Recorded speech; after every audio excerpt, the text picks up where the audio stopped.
Good day, everyone. Today we're going to talk about how to make modules and what are the contents of a module. Now that we're looking forward blended learning modality, whether we provide online instruction or TV mediated instruction, still module is a must-have to be provided to our learners. But what do we consider when we talk about providing modules to our learners? First, you have to consider our learners' learning context. What do I mean about this? You have to ask these questions. Do they have internet connection at home? If yes, then you can directly provide them the soft copies of the modules and provide them instruction immediately. If the answer is no, then you have to provide our learners with printed copy of modules and then find ways to connect with them and communicate with them to provide instruction, whether through phone calls, text messages, or chat through mobile phones. The next question is, do they have TV at home? If the answer is yes, still, you need to provide our learners with printed copies of modules and then instruct them to wait for the discussion to be aired on TV at a scheduled airtime. If no, you provide them a printed copy of the module, but then again, provide them instruction on ways that you can connect with them. All right, and then the second is you have to understand what are the most essential learning competencies needed for the learners to understand every week. Third, because of this, you have to design the modules based on the set objectives of the learning modules. Now, let us talk about the content of the modules. What must be the contents of the modules?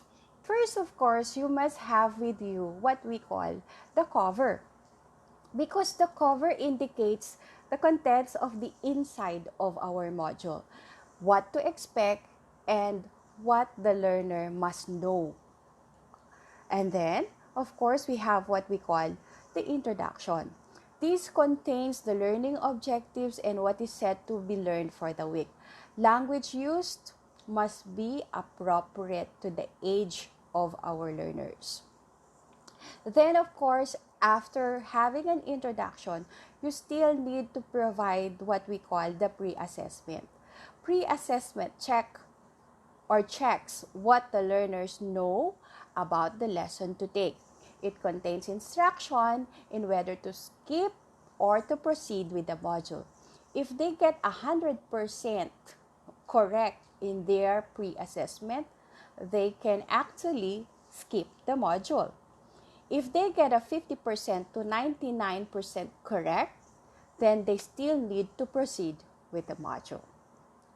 After the pre-assessment, you still need to provide what we call the review. A brief drill or review helps us in order to link the previous lesson to the current lesson. And then we have what we call the motivational activity.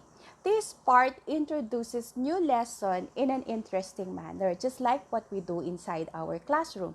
Maybe you can start with a story, a poem, a song, a problem opener, or even a situation.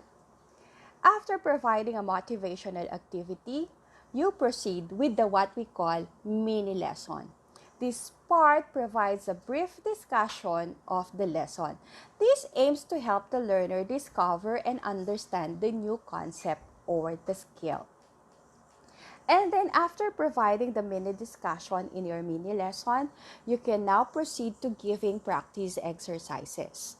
This comprises activities for independent practice to solidify understanding and skills of the topic learned from that mini lesson.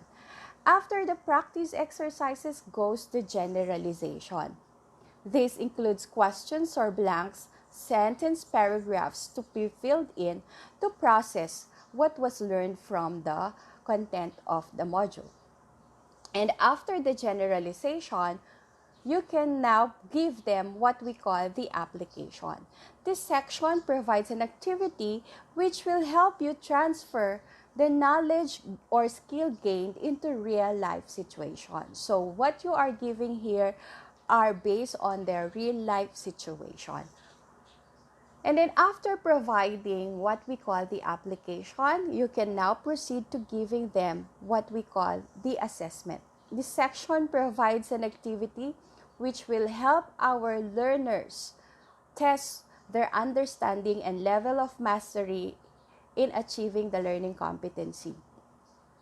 And after checking their understanding through assessment, you still need to provide them what we call enrichment activity. In this portion, another activity will be given to enrich learners' knowledge or skill of the lesson learned. So after giving them the enrichment activity, the last part would be what we call the answer key.